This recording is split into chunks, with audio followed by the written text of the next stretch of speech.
33% tal-ħaddiema diġà ġew affettwati fil-pagi tagħhom minħabba l-effetti tal-coronavirus. Fi kliem sempliċi, 3 minn kull 10 ħaddiema kellhom tnaqqis fil-paga. Ċifri li ġew pubblikati llum mis-Sunday Times ta' Malta juru illi terz tal-ħaddiema fis-settur privat qed jibżgħu li se jitilfu x-xogħol tagħhom minħabba din il-pandemija.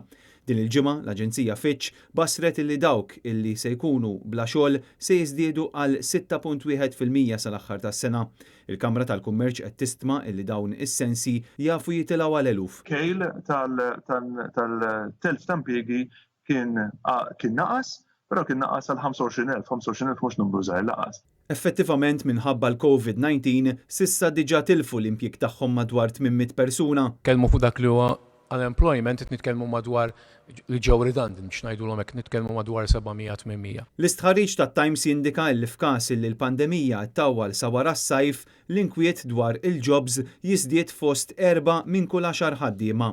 Fuq nota differenti l-istess tħarriġ juri illi nofs il-ħaddiema bħalissa qed jaħdmu bit-teleworking mid-dar.